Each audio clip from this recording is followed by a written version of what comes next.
Começa agora, na sua 96,7. Universitária Esportiva. Tudo sobre o mundo dos esportes, com destaque para o esporte amador.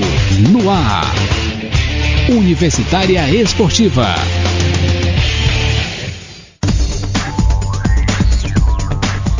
Bom dia, ouvintes! Começamos mais Universitária Esportiva e ao meu lado, Neila do Rego Monteiro. E ao meu lado, Emanuele Madeira. E no Boletim Esportivo faltam 2 dias para a abertura oficial dos Jogos Olímpicos de Londres.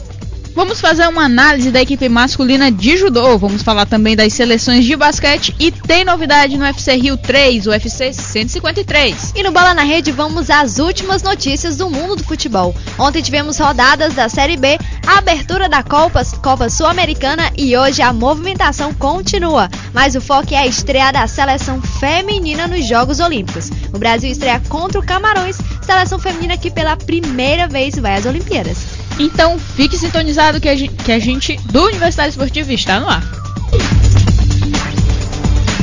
Quanto você pagaria para assistir 6 bandas numa noite? The Rockers apresenta Quanto Vale o Show na Tenda Alternativa dia 4 de agosto. Você entra de graça, as bandas tocam e diz quanto valeu o show. Com as bandas New World, Estro, Chip, V-Road, BR-316. Quanto vale o show na Tenda Alternativa dia 4 de agosto? Apoio FM Universitária. Universitária Esportiva. Boletim Esportivo. Olá, eu sou Sara Menezes. Vocês que escutam FM Universitário gostariam muito que torcessem por mim nas Olimpíadas de Londres. Estarei lutando no dia 28. Torçam por mim, vibram bastante e corrente positiva. Acredito que vai dar tudo certo. Muito obrigada. Tá aí, a Sara Menezes reforçando mais uma vez o convite à torcida, todos os piauienses reforçarem essa torcida pra ela que luta no dia 28, no sábado. Ninguém pode perder. E a estreia da Sara que vai ser a primeira judoca também a entrar no tatame. E vamos de boletim esportivo. Vamos falar que mais de 100 atletas foram pegos em testes antidopings e punidos nos meses que antecederam as Olimpíadas de Londres. Tudo isso foi parte de um esforço para coibir as fraudes antes que cheguem aos Jogos, informou ontem a Agência Mundial Antidoping, a WADA.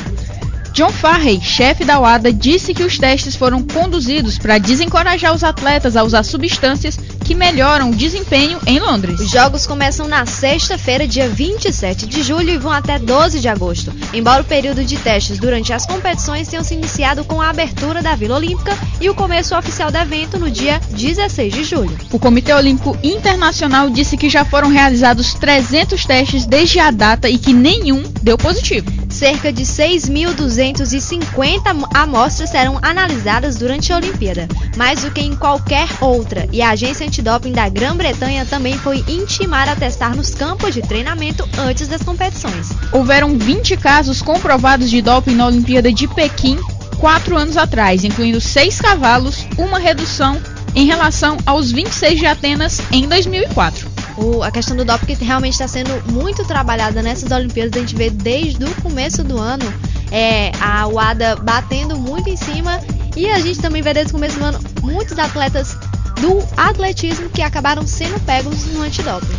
Para quem não sabe, ontem nós falamos, o judoca Leandro Guilheiro já relatou no blog dele, num dos sites no site da Terra que vai transmitir as Olimpíadas, que ele, Sara Menezes e Rafaela Silva foram sorteados para fazer o exame antidoping em 2 amostragens, de sangue e de urina, para justamente fazer esse controle antes dos jogos começarem propriamente ditos. Os jogos que começam hoje, mas muitas modalidades já foram testadas. O judô foi uma delas e, por coincidência, a Sara Menezes já foi testada.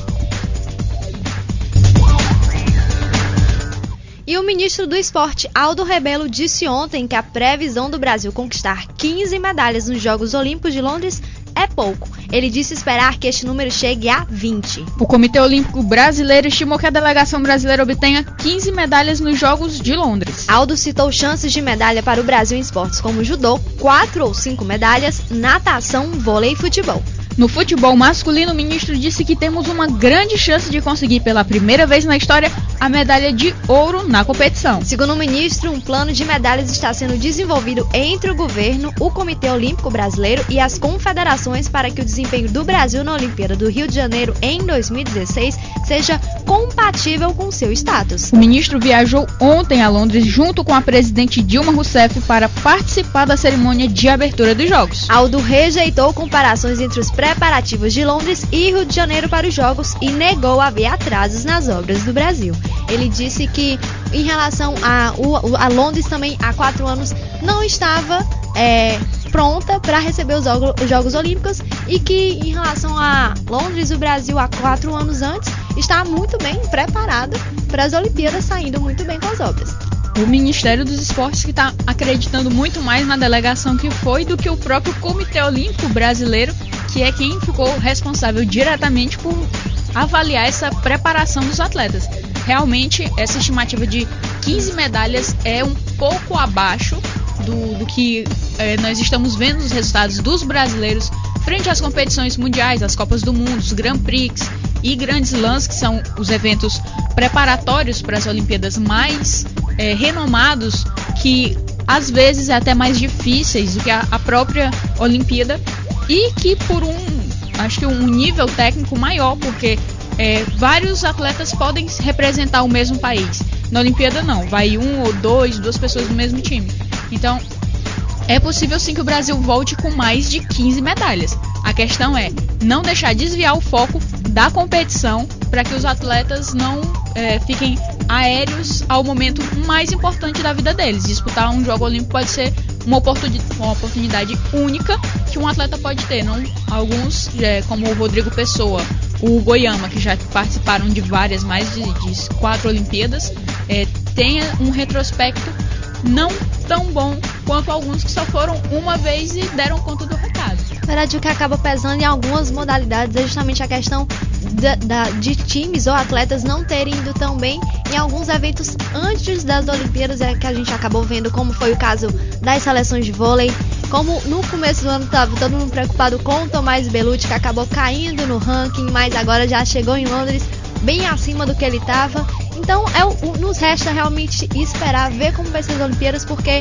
os rivais também a ser batidos vão ser muito difíceis.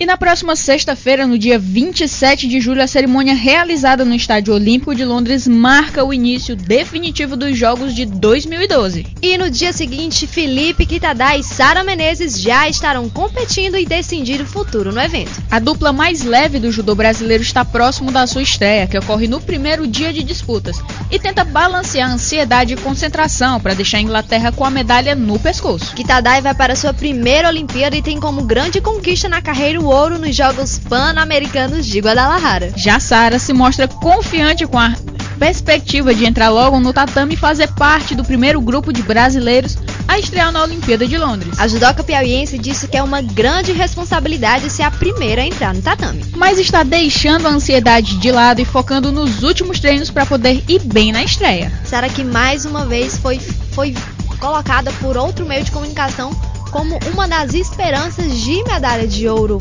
do Brasil. Não, a Sara, o Ricardo Souza aqui está perguntando se a Sara é do Pará. Não, a Sara é do Piauí.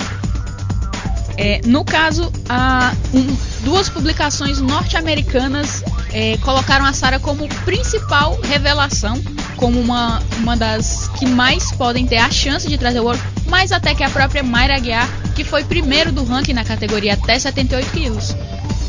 A Sara que ficou muito visada, principalmente depois do documentário feito pela BBC de Londres. Então ela realmente ficou tão visada tanto em Londres quanto aqui no Brasil.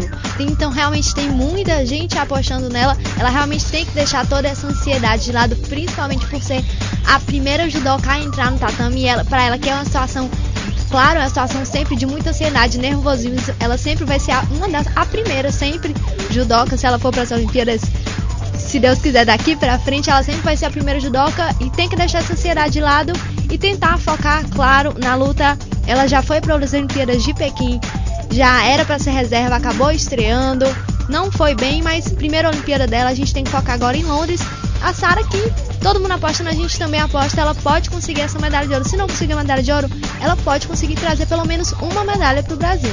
E a Sara que já declarou que prefere sim estrear logo, tirar toda essa carga, essa responsabilidade, essa pressão que fica em torno dos atletas, porque a competição de judô ela vai do dia 27 até o dia 3, vai do dia 28, perdão, do dia 28 até o dia 3 de agosto. Então assim, por mais que os atletas da seleção de judô estejam blindados em Sheffield, eles acabam recebendo notícias, porque os atletas, queiram ou não, eles retornam pro QG do judô e vão falar do que está acontecendo no ginásio, o clima do ginásio. Londres, que é uma das capitais que mais lotam ginásios, Londres, Paris, as competições de judô são sempre muito lotadas, os ingressos quase sempre esgotados. Vamos ver se nesse ano, principalmente nas Olimpíadas, eles vão ter esse mesmo retorno de público, que é muito bom você lutar com um público, mas a Sara já tem experiência de lutar com o público contra ela. Então, quanto a esse tipo de pressão, espero particularmente que não seja uma preocupação a mais para a judoca. Com certeza a pressão em cima dela vai ser ainda menor, ainda mais ela que tem o Expedito Falcão já ao lado dela, o treinador dela, para poder também ajudar ela um pouco e dar um pouco de tranquilidade a ela um pouco antes da luta. Para quem não acompanha muito as competições de judô, nos 2 mundiais que tiveram em Paris, ela lutou com a Frédérique Jossinet, que é uma das cotadas para ir à Olimpíada, ficou muito bem, ficou ranqueada, mas optaram por outra judoca francesa.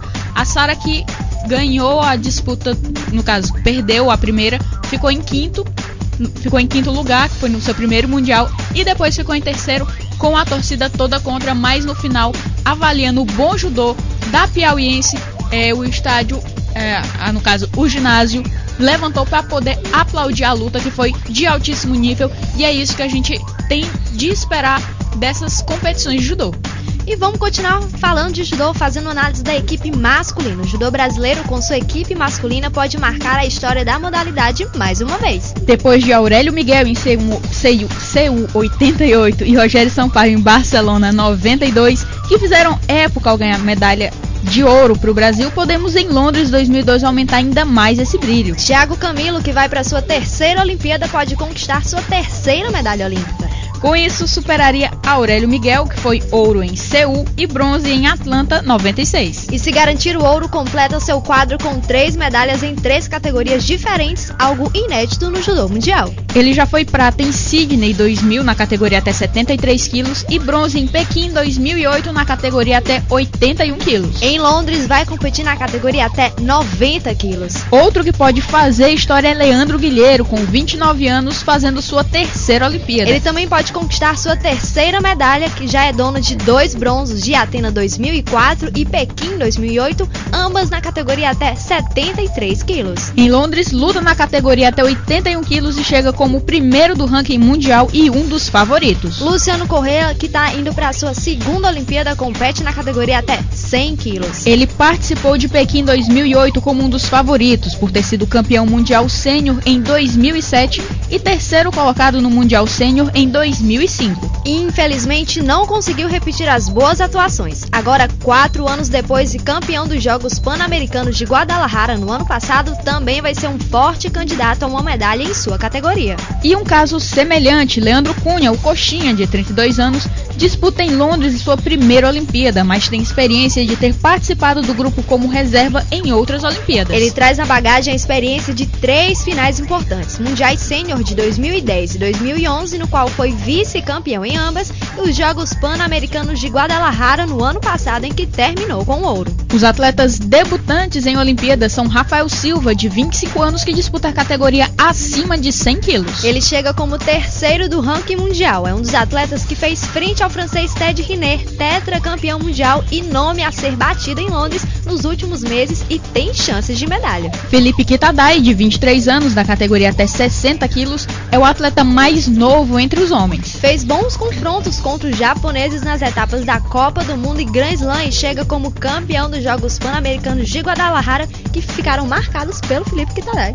Felipe Kitadai teve um episódio um tanto bizarro. Ele que fez força demais e acabou tendo de usar a calça da Sara Menezes para continuar na competição. Para poder fazer justamente a final. Para poder fazer justamente a final depois de se borrar todo e não de medo.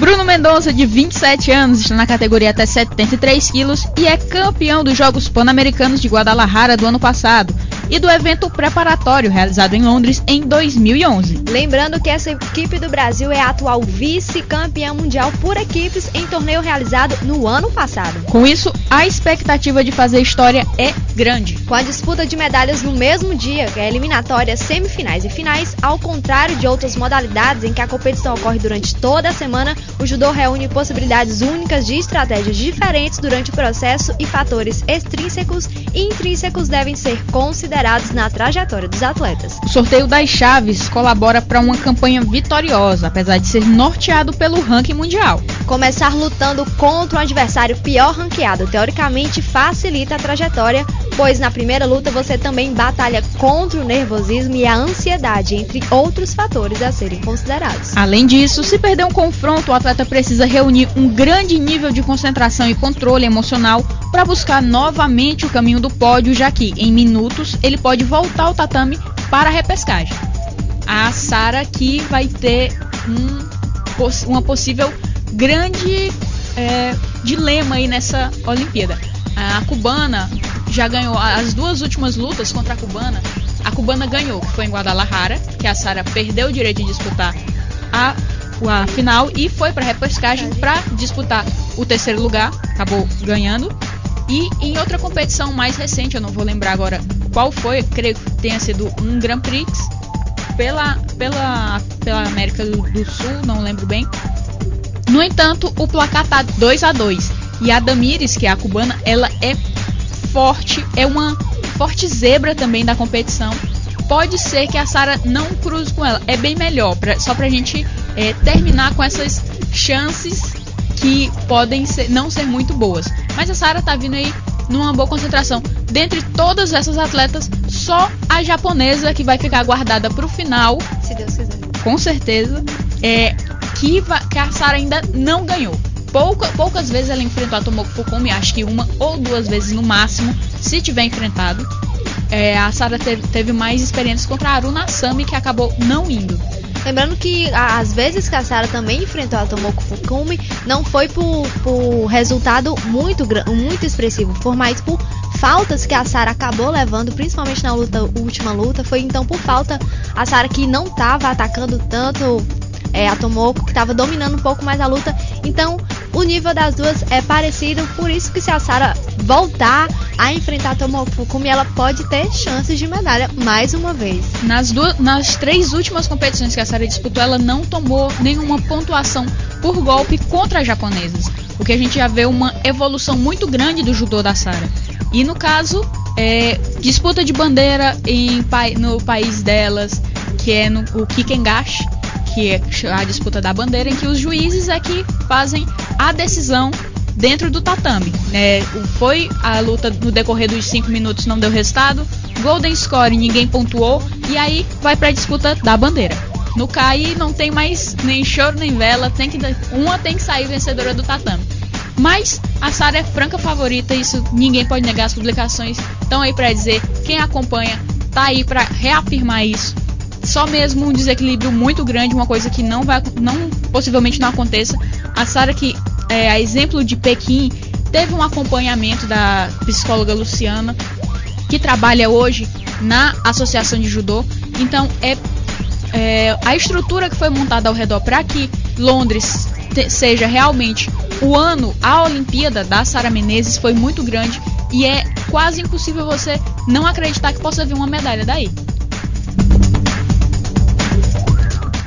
E um dos destaques da seleção brasileira de basquete que vai disputar os Jogos Olímpicos de Londres, o alarmador Leandrinho, alertou para a importância de um sistema defensivo sólido para que a equipe do técnico argentino Rubem Magnano obtenha sucesso na competição. O jogador disse que vai ser preciso jogar muito bem, ser duro com o sistema defensivo e reduzir o número de bolas perdidas. Acostumado a defender a seleção em competições importantes desde o Mundial em 2002, embora tenha ficado fora do pré-olímpico no ano passado, Leandrinho falou sobre o alívio que representou o retorno ao torneio, o qual o Brasil não disputava desde Atlanta em 1996. Leandrinho afirma que o time teve uma grande pressão durante todo o processo classificatório e toda a equipe espera fazer um bom trabalho, que esse trabalho seja reconhecido pelo Brasil. O atleta de 29 anos creditou a Magnano o bom momento vivido pela equipe masculina do país, que volta aos jogos após 3 edições de ausência. Ele destacou que o técnico foi o principal responsável pela melhoria do basquete no Brasil e que conseguiu passar bons ensinamentos aos atletas. Temos que reforçar mais uma vez a questão do Rubem Magnano como técnico da Seleção Brasileira de Basquete. Ele que não fez não só um bom trabalho na Seleção Brasileira de Basquete, como também já tinha feito um bom trabalho na Seleção Argentina. A gente tem que relembrar que a Seleção Argentina foi a primeira seleção a derrotar o Dream Team e o Rubem Magnano era técnico da Seleção Argentina. Isso aconteceu em 2002. Então é um fato, ele realmente mudou a postura do time do Brasil, mas a gente também tem que destacar, claro, os jogadores, principalmente os jogadores que jogam na NBA e que estão dando mais uma força para esse time brasileiro. Agora a preocupação fica em torno do Marcelinho Huertas, que foi o grande cara desses últimos eventos preparatórios e que agora ele ficou afastado por conta de desconfortos musculares na coxa e aí ele não jogou esse último amistoso do Brasil.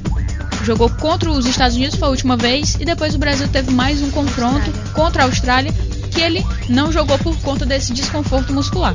Agora, creio que essa recuperação ele volte para fazer as partidas da Olimpíadas sem maiores problemas.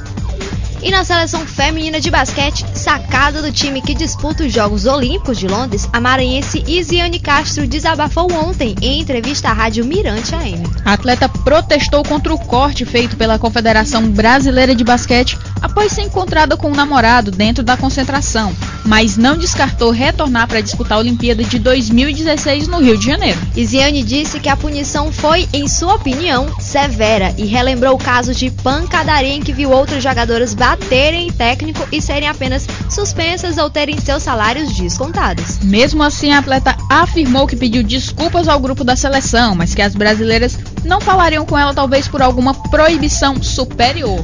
O assunto Isiane que está proibido realmente na concentração da equipe feminina de basquete. A Hortência que pediu para não ser falado porque é um assunto que realmente deve ter morrido. As Olimpíadas já vão começar, então o foco tá sem a Isiane. Vai ser um grande desafio não contar com ela nas Olimpíadas, mas o Brasil ainda tem um time que pode ainda engatear um pouco nessas Olimpíadas de Londres.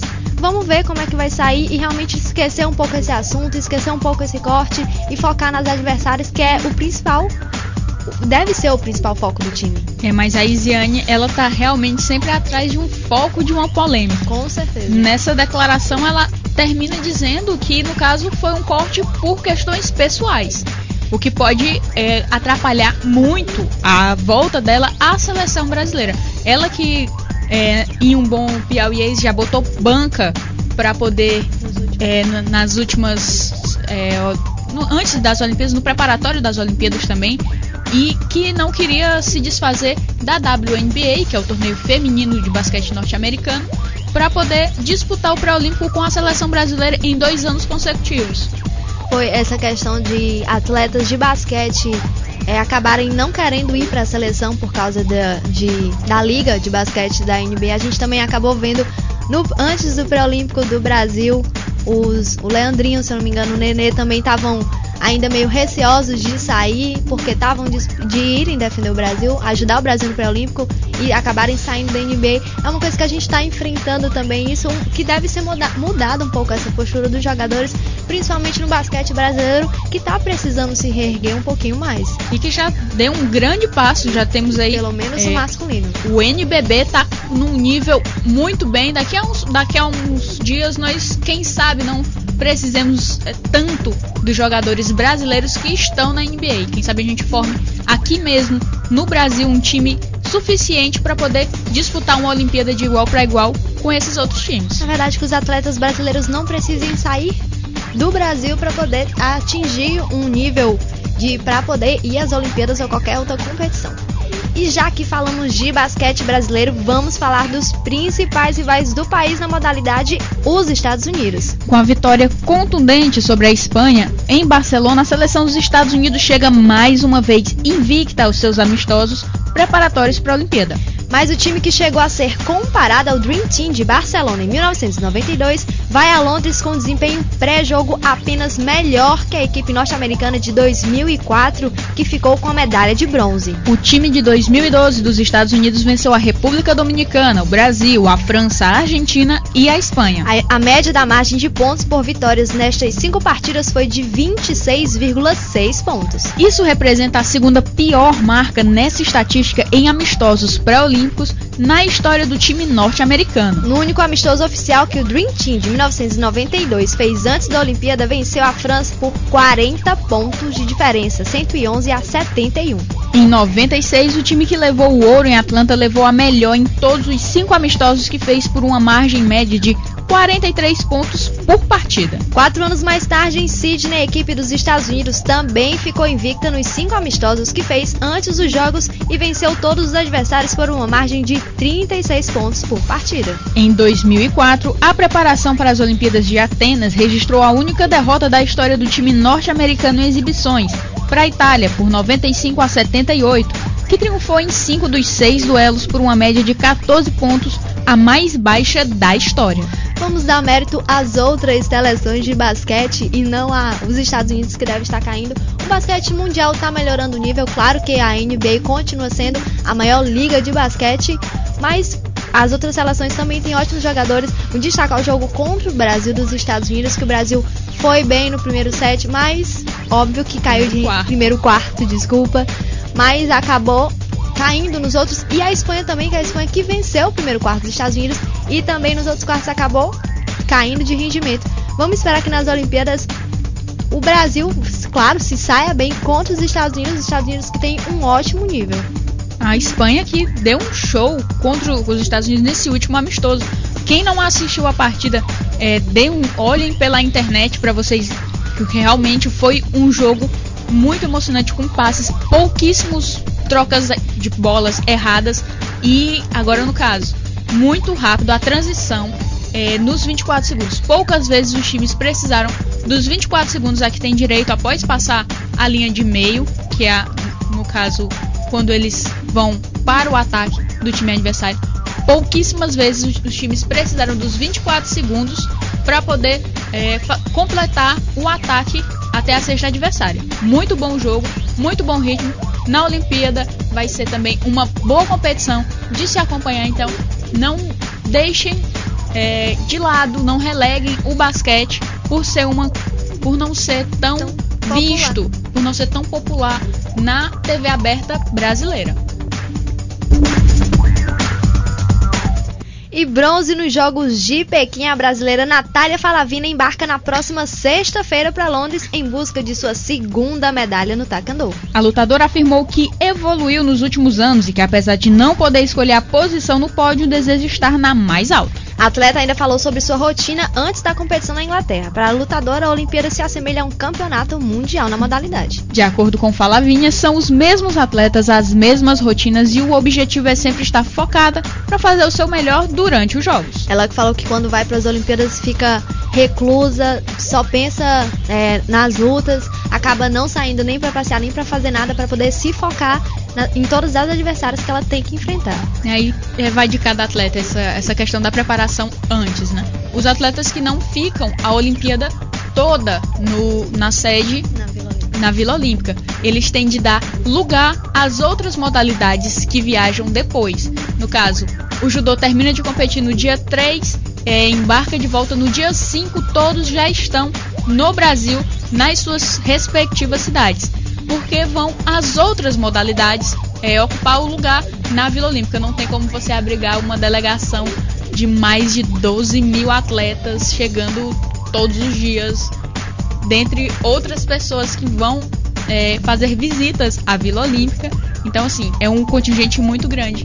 E alguns terminam, como a Falavinha, não aproveitando toda a estrutura. No entanto, graças a Deus, ela se foca no principal, que é a competição. Alguns outros estão lá sim a passeio e é nítido na hora da competição, a gente vê isso. Vimos isso em 2008, vimos isso em 2004 e talvez nessa Olimpíada não seja diferente. E em meio a questionamentos sobre suas reais condições para a disputa dos Jogos Olímpicos de Londres, o Usain Bolt já projeta sua última participação olímpica para os Jogos de 2016 no Rio de Janeiro. O jamaicano admite que pode largar as provas de 100 metros e 200, suas especialidades para ficar somente nos 400 metros e no salto em distância, uma novidade no repertório do atleta. Assim, ele seguiria o exemplo de Carl Lewis, considerado por muitos o maior atleta do século XX, que conquistou medalhas em provas de velocidade e de salto em distância. Em Londres, o desafio de Bolt é repetir o histórico resultado de Pequim em 2008, quando ganhou a medalha de ouro nos 100 e 200 metros e no revezamento 4 por 100, pulverizando o recorde mundial nas 3 provas. Ele que falou que não tem mais possibilidade. Depois das Olimpíadas de Londres, ele se aposenta de vez, nem pagando uma quantia enorme para ele não volta a competir. Já deve estar sentindo muito essa dor nas costas que ele vem reclamando aí nesses últimos meses que antecederam Londres. Até cama especial o rapaz está tendo que dormir nela, porque realmente para um atleta de alto rendimento, ele que tem uma forma diferente dos corredores, porque enquanto os corredores, como a gente já falou aqui anteriormente, enquanto os corredores nos 100 metros começam a desacelerar, o Bolt ainda está acelerando. Por isso que o recorde dele é uma coisa incrível e ele ainda pretende baixar para 9 segundos e 4 centésimos. E depois ele disse que fora dessa marca, é impossível um ser humano alcançar dentro da competição dos 100 metros.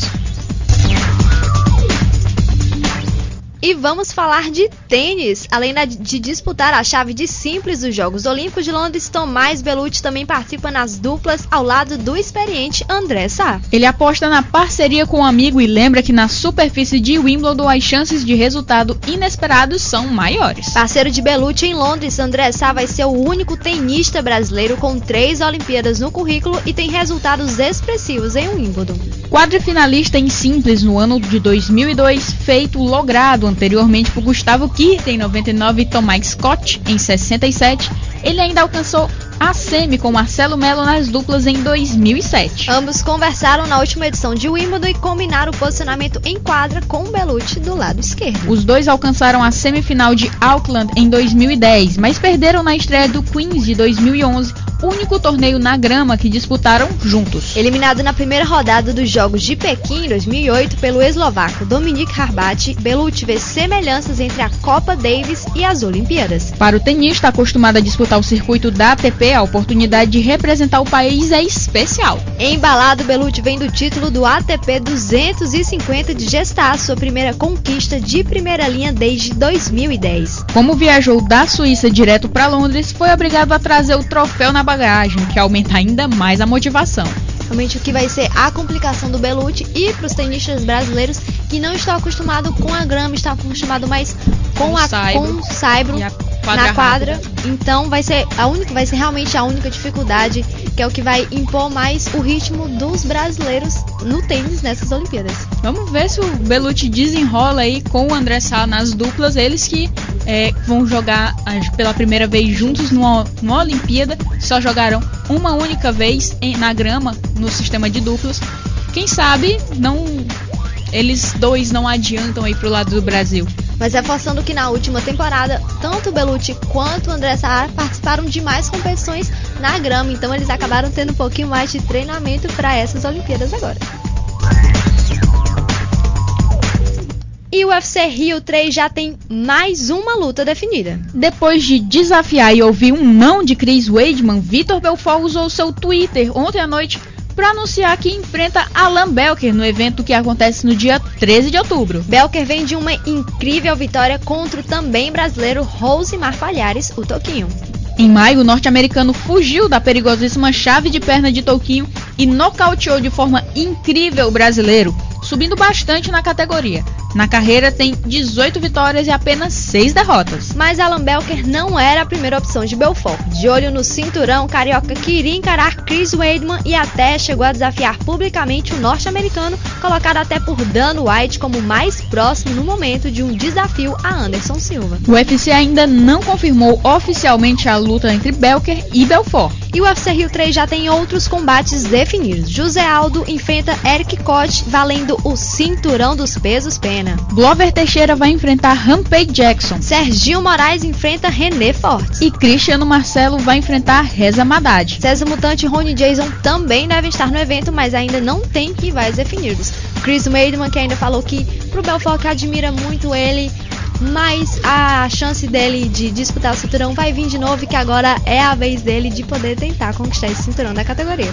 E uma última notícia a respeito ainda no boletim, saiu ontem o resultado do circuito de rugby, a segunda etapa que aconteceu aqui, e por incrível que pareça, por um try, por 5 pontos, por uma corrida, uma arrancada, o UFP Rugby ficou em segundo no circuito, perdendo para o Recife Rugby Club, tendo em seguida a UFP Rugby, em terceiro o Potiguar, quarto Dona Maria do Ceará, quinto Mandacaru, em sexto lugar a UFPE, em sétimo a Galícia da Bahia, em oitavo a Associação Maranhense de Rugby. Infelizmente, as meninas não conseguiram esse try, que tiveram 2 oportunidades com a Camila Ravena no comecinho da competição e a Belisa. A arrancada da Belisa que foi a mais impressionante. Ela arrancou, ela simplesmente fez tudo e não fez nada. Ela esqueceu de colocar. E o campo acabava também. Como o Ireno, que estava ao nosso lado na competição, frisou muito bem. Fez tudo e não fez nada. O Ireno que, se não agora, escuta mais tarde o programa. Um abraço pra você. E o Universitária Esportiva volta já. Dia 18 de agosto, na Tenda Alternativa, 2 maiores bandas de reggae do Piauí. Rega Planta, Coxá. A ilusão da cor é sempre visto. Rega Planta e Coxá. Sábado, dia 18 de agosto. Rega Planta e Coxá. Na Tenda Alternativa. Participação: DJ André Lima e DJ Zezinho. Informações: 9914-6495. Apoio FM Universitária. Universitária Esportiva. Bola na rede. E vamos aos jogos de ontem. Dono de uma das melhores campanhas da Série B até o momento, o América Mineiro não conseguiu fazer o bom retrospecto e foi vencido de virada pelo Boa Esporte por 2-1. A partida também ficou marcada pela grande atuação do goleiro Neneca. O camisa número 1 do time mineiro fez diversas defesas difíceis no decorrer do confronto, mas não evitou a derrota da sua equipe. E com a derrota, o América Mineiro deixou mais uma vez escapar a liderança. Ainda com 26 pontos, o time comandado por Givanildo Oliveira pode ver os líderes Vitória e Criciúma dispararem na ponta da tabela. Já o Boa Esporte ocupa a 11ª colocação com 17 pontos. Esse campeonato Série B que nas últimas rodadas está mudando um pouco e está ficando mais disputado aí nos jogos que estão muito bons de assistir. Se você ainda não assistiu nenhum jogo da Série B, vale a pena. E para quem ainda tem dúvida, os campeonatos Série A, B, C e D não vão parar por conta da Olimpíada, porque a geração da emissora é diferente. E mesmo jogando longe de casa, o Goiás confirmou a sua boa fase ao bater o Asa de Arapiraca por 1-0. O gol da vitória foi marcado por Ramon logo aos 7 minutos de jogo. Com esse resultado, o Goiás mantém sua invencibilidade nos últimos 8 jogos. Vence a 4ª partida seguida e vai aos 25 pontos na tabela de classificação, subindo para a 4ª colocação do campeonato. Já o Asa acumula sua 5ª derrota seguida na Série B e segue na zona de rebaixamento em 17º lugar com apenas 10 pontos ganhos. E diferentemente do que aconteceu na rodada passada da Série B, em que o Joinville estava ganhando de 3-0 do CRB e deixou o time empatar, o Joinville saiu na frente e manteve a vantagem para vencer o América de Natal por 1-0 dentro de casa. Essa vantagem do Joinville a gente já viu também na Série A acontecer com o Flamengo diversas vezes, né? não só no Brasileirão, como também na Libertadores. O atacante Lima fez com oportunismo no início do segundo tempo o único gol na Arena Joinville. A vitória foi importante para as pretensões dos catarinenses na segundona, já que o adversário é um dos concorrentes pela vaga na elite. O Joinville continua sendo o 7º colocado, mas aparece agora com 21 pontos, um a menos que o América, que caiu para 5º depois da vitória do Goiás sobre o Asa. E vamos falar da competição que estreou ontem na Copa Sul-Americana. O Cobreloa do Chile deu um importante passo rumo à classificação à segunda fase da competição. Jogando contra o Taquari, os chilenos conseguiram a vitória pelo placar mínimo, 1-0. O gol foi marcado por Troncoso numa bomba de fora da área aos 33 minutos do segundo tempo. Com o resultado, o Cobreloa joga por um empate no jogo de volta no dia 7 de agosto para avançar à segunda fase. Ao Taquari resta vencer a partida. Se esta vitória for pelo placar de 1-0, a decisão do ganhador do confronto acontece na disputa de pênaltis. E no jogo de abertura da Copa Sul-Americana, o uruguaio Danúbio recebeu o Olímpia do Paraguai e não saiu do 0-0, mesmo pressionando o time visitante durante a maior parte do jogo. O time uruguaio criou várias chances durante a partida, mas foi prejudicado pelo aproveitamento de seu setor ofensivo, que chegou a acertar as traves adversárias 3 vezes. As equipes voltam a se enfrentar no dia 7 de agosto em Assunção. Quem avançar para a segunda fase vai enfrentar o vencedor do duelo entre Emelec e San Martín. Copa Sul-Americana que também não vai deixar a desejar nada com relação aos torneios que acontecem na Sul-América, que é realmente tradicionalismo e muito bom de se acompanhar essas rivalidades. E ainda mais agora com 47 times competindo. Tá lembrando o brasileiro de 1977, que foi vencido pelo São Paulo, que tinha 62 times e começou em 77 e foi terminar só em 78. Temporada europeia. E as Olimpíadas de 2012 começam hoje com a primeira rodada do futebol feminino. Para o Brasil, a briga pela medalha de ouro começa às 14h45, quando a seleção feminina de futebol estreia contra Camarões. Vai ser a 5ª edição do torneio feminino e a seleção brasileira busca a inédita medalha de ouro. Em Pequim em 2008 e em Atenas em 2004, a seleção feminina faturou a prata. O sonho do título acabou 2 vezes na prorrogação, quando o time perdeu para os Estados Unidos, que faturaram 3 ouros. O primeiro deles em 96 e a Noruega ganhou em 2000. É uma nova oportunidade para as mulheres do Brasil encerrarem a série de fracassos em partidas decisivas, principalmente nas Olimpíadas. E principalmente contra os Estados Unidos. Já chega.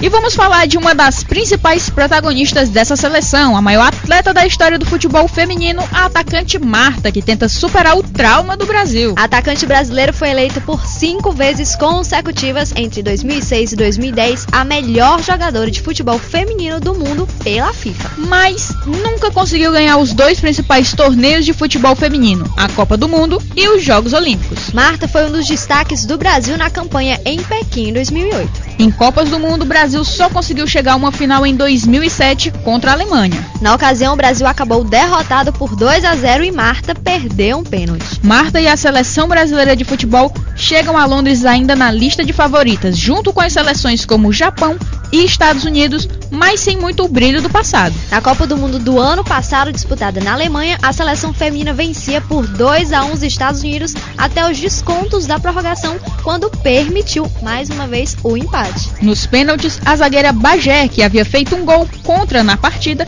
perdeu sua cobrança e as brasileiras foram eliminadas ainda nas quartas de final pelas tradicionais algozes. Marta se viu ser ultrapassada no quadro de artilheiras pela japonesa Romari Sawa, que acabou vencendo a competição, e no final do ano Sawa foi eleita a melhor atleta do mundo pela FIFA, quebrando uma sequência de 5 anos de Marta no topo. Nos últimos 4 anos, a atacante rodou por diversos clubes no Brasil e no exterior. Nos Estados Unidos, ela atuou pelo Los Angeles Soul, FC Gold Pride e Whistler New York Flash. No Brasil, ela teve 2 passagens pelo Santos. E a grande rodagem da melhor jogadora do mundo de futebol no período é uma amostra das dificuldades que o futebol feminino encontra em todo o mundo, não só no Brasil. Dos 4 times por onde passou, apenas um deles segue operando e com dificuldades financeiras. O Los Angeles Soul e o FC Gold Pride foram extintos por falta de condições financeiras. O Santos chegou a conquistar uma taça Libertadores com a ajuda de Marta, mas também fechou seu departamento feminino por falta de patrocinadores, dando um presente no ano do centenário aos torcedores que, em épocas de Libertadores e das competições do Santos feminino das Sereias da Vila, lotavam os estádios e chegaram a ter um público parecido com o das competições masculinas de futebol. Apenas o Western New York Flash continua funcionando, mas o futuro do futebol feminino nos Estados Unidos ainda é incerto. No começo do ano, a Liga Nacional foi extinta, também por problemas financeiros. E alguns clubes estão agora estudando como continuar com o campeonato nacional. Com toda essa dificuldade, Marta voltou à Suécia, onde havia atuado por 4 anos antes dos Jogos de Pequim em 2008. Desde o começo de 2012, ela atua pelo Tireso, em uma das ligas mais organizadas do mundo. Para Marta voltar ao topo e o Brasil conquistar seu primeiro grande título no futebol feminino, a seleção vai ter que passar por Camarões, Nova Zelândia, Grã-Bretanha na primeira fase. As 2 primeiras colocadas no grupo têm vagas garantidas nas quartas de final. A seleção masculina de Camarões conquistou o ouro nos Jogos de Sydney em 2000, mas esta é a primeira participação da equipe feminina que conquistou o principal torneio africano de futebol feminino no ano passado. As principais rivais do Brasil no grupo são as britânicas, que jogam em casa. Além disso, a base da seleção da Grã-Bretanha é a Inglaterra, que foi a única equipe que conseguiu derrotar o Japão na Copa do Mundo no ano passado. Caso as brasileiras avancem, Japão e Estados Unidos são os principais obstáculos no caminho do Brasil rumo ao ouro. Mas as 2 equipes chegam ao torneio com dificuldades. Muitas das jogadoras americanas ainda não sabem o que farão depois das Olimpíadas, já que a Liga Profissional de Futebol Feminino foi extinta nos Estados Unidos nesse ano. Além disso, a goleira Hope Solo, um dos destaques do time, recebeu uma advertência por ter sido flagrada no antidoping. Já a Nadeshiro, como é conhecida a seleção do Japão, chega ao torneio com sua principal estrela voltando de problemas médicos. Após a Copa do Mundo de 2011, Romari Sawa, que desbancou Marta na votação da FIFA, foi diagnosticada com vertigem e ficou 4 meses afastada dos campos. A doença é benigna, mas provoca tonturas e impossibilita atividades físicas. No mês passado, com Sawa em campo, mas ainda não na sua melhor forma, as japonesas foram goleadas por 4-1 pelas americanas. Na véspera do torneio, o Brasil também sofreu um grande revés. A lateral Elaine Moura, que atua no Tireso junto com Marca, não se recuperou de uma contusão muscular e foi cortada. Seu lugar foi chamada Daniele Pereira. Seleção brasileira feminina que outrora também já foi bem conhecida dos brasileiros que gostavam de futebol. Tinha Formiga, tinha Daniele no meio campo, tinha a Pretinha, a Marta, que é titular mais que absoluta, Michael Jackson. E hoje em dia a gente já tá vendo aí um descrédito. O Santos, que era uma das principais referências do futebol feminino no Brasil, fechou suas portas, não tendo patrocinador para poder continuar com isso. Aqui no Piauí a gente também vê uma situação muito complicada dos times femininos. Tem o Flamengo, tem o Tiradentes, que é o que, por enquanto, é o que ainda tá mais seguro no futebol feminino. Tem também o time do River, mas a gente vê um decréscimo. A Copa Baton, pouco a gente escutou falar, pouco a gente teve, até mesmo o nosso programa, quando percebeu a Copa Baton, ela já estava na final. Então, e depois de Valdívia deixar um clima de suspense no ar quanto à sua permanência no Palmeiras, ao dizer que o contrato foi feito para ser quebrado, o gerente de futebol do clube, César Sampaio, contou que a permanência ficou um pouco mais distante de ocorrer. Desde que o atleta foi sequestrado em São Paulo no começo de junho, a família dele voltou ao Chile e não está disposta a regressar ao Brasil. Além disso, na segunda-feira, o presidente da equipe alviverde, Arnaldo Tironi, contou que tinha recebido uma proposta superior a 10 milhões de reais pelo meio atacante. Sampaio ainda comentou que não vai obrigar o chileno a ficar na equipe caso ele não queira. E é o que provavelmente vai acontecer. Ele já deu uma declaração de que a mulher dele é quem manda, a mulher dele já está no Chile com os filhos. Dificilmente, ele que teve uma passagem razoável pelo futebol árabe, talvez volte para lá, que esse time que fez essa oferta desse montante pelo Valdívia, certamente são dos times do Catar. E Dorival Júnior chega ao Rio hoje e deve ser anunciado como novo técnico do Flamengo. O treinador que se desligou oficialmente do Internacional ontem desembarca na capital carioca pronto para ficar e iniciar um novo trabalho. Assim que estiver na cidade, ele terá um encontro com o diretor de futebolzinho para acertar os detalhes do contrato e assinar. Só algum fato fora do comum vai impedir o acordo. É provável que o técnico vá ao treino da equipe no Ninho do Urubu. Dorival é o desejo de Zinho. A comissão técnica dele é composta por 2 auxiliares e um preparador físico. Especulou-se que toda a equipe custará ao Flamengo R$800 mil por mês, mas o treinador e o diretor negaram. O Flamengo enfrenta a Portuguesa amanhã pela 12ª rodada do Brasileirão no Engenhão. O auxiliar Jaime de Almeida tem o coordenador de treinos da equipe, mas a vontade de Dorival é o Dorival quer assumir imediatamente. A situação do Flamengo pelo menos está em parte resolvida. O Flamengo, que foi um dos poucos times que mal fez contratações, o Cáceres chegou, mas ainda não está com a situação regularizada. O Flamengo já entrou com pedidos junto à FIFA, junto ao junto à Confederação Brasileira para ajeitar a situação do Cáceres para ele poder jogar pelo time. O Flamengo que está aproveitando mais os jogadores de base. A gente tem que destacar alguns jogadores como o Matheus e, se eu não me engano, eu não vou lembrar o nome dos outros.